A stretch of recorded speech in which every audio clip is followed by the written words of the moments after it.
What we're trying to achieve with specially made hook baits is to get the carp to take them first. So you put your free offerings in, attract the carp into the swim, they're browsing over the top of the baits. One stands out, it doesn't scare them, it attracts them, they pick up that one and you get a bite straight away. And that seems to be happening here at the moment. I'm getting lots of bites, I'm putting oil on my baits that I'm actually feeding, which means normally a slick comes up on the surface when the fish are actually eating the bait. But I'm getting bites before there's any slick at all, so I'm guessing this is one of the first baits to be taken. And that's the fella that's doing the business at the moment on here. That's a mixture of banana and pear and milky toffee flavours. And we're going to look now at how to make your own hook baits and some of the real winning combinations. So these are the ones that I made before I came out here. They smell absolutely gorgeous. That mix of banana and pear and toffee, you know, banoffee pie, is absolutely devastating. I've caught on that everywhere I've taken it. So it's very, very simple to do. I make all my own hook baits on the bank, keep the stuff in the back of the van all the time. You don't need to buy lots of ingredients and lots of utensils, bit of base mix, bit of pop-up mix, some flavours and an egg, and that's about it. So first of all, you just crack an egg into a mixing bowl, whisk that up, and then your flavours go in. And in this particular one, I've got 2.5 ml of the cell activator, which is the liquid that goes into the normal cell boilies. Then I've got 2.5 ml of pear and banana flavour, 5 ml of milky toffee flavour, and then 1 ml of sweet aid. And what that does is rounds the flavours off. They're very, very concentrated on their own, they're very bitter. So a ml of the sweet aid just gives them a nice round taste so the fish don't eject the bait as soon as they taste it. And then onto that, I just put a little bit of white colour in. What I'm trying to do is make them look washed out. So that's one of our cell boilies that we're feeding. And you can see there, if I compare that to the ones I've got on the hook, it looks washed out. It looks like it's been in the water 12 hours. So we're giving it the effect that it looks old, but it smells more attractive than the rest of it, so hopefully they're going to take it. And white's a really good colour anyway.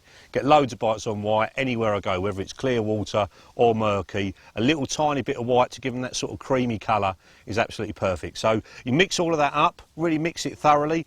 The eggs won't really go white to start off with, but as you start to put the base mix in, then they'll start to go white, and then you'll end up with that consistency.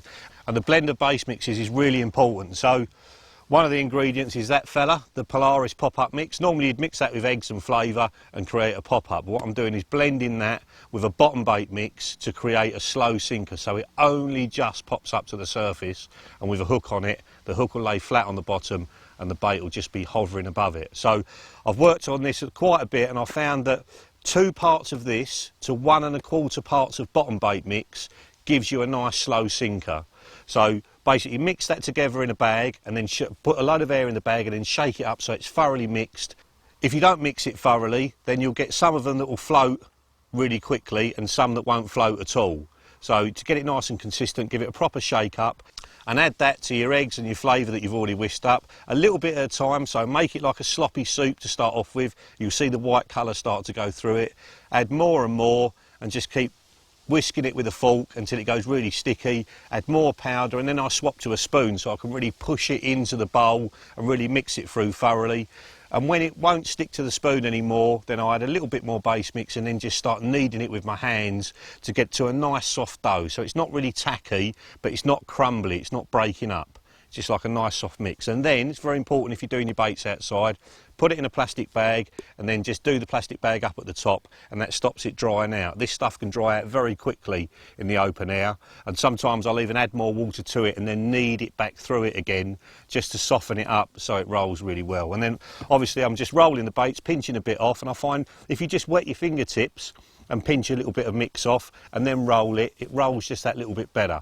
And I've rolled 2 different types of bait with that one mix. So one is just a slow sinker, and the other one I've moulded around a cork ball, so there's a very thin skin around the cork ball, rolled that again, and that gives me a really buoyant pop-up, so I can use a chod rig or any sort of pop-up rig with that as well. It's absolutely perfect for both. I boil them for about 2 minutes, take them out, dry them out, and leave them in the open air and dry them out as much as you can. And I'll keep drying them probably for a week, and then just add in little tiny drips of flavour back onto them, because when you're boiling them, you're boiling some of the flavour away. So a few drips on the outside, it soaks into the bait, a few drips a few days later, and it just keeps soaking in, and then you're getting bursts of flavour.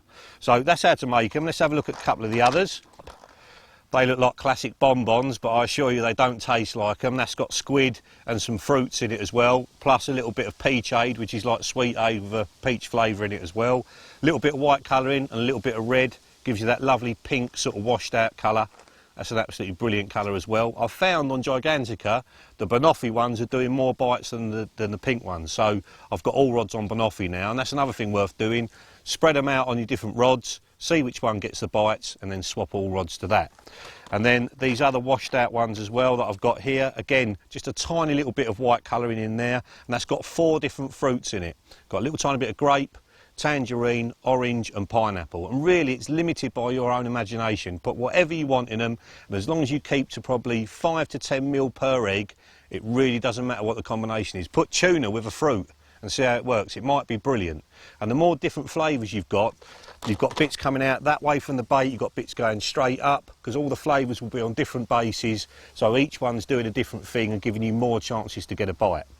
And then the last slow sinker, this is for later in the week on Gigantica. This is when they've eaten loads and loads of boilies. This is basically the cell-based mix that you just buy out the freezer in a normal tackle shop. Comes in a little tub. And what I've done is kneaded cork dust into there. Just kneaded it in more and more and more. Kept rolling them, dropping them in the water, and they must just float. And then you know you've got a slow sinker. So I've got exactly the same base mix as I'm feeding, but I've got it as a slow sinking bait. So all you're doing is taking away the weight of the hook. So the hook's laying flat on the bottom, the bait's sitting above it, so when the fish sucks it in, it goes in that little bit faster and hopefully nails them. So that is hook baits, well worth the extra effort.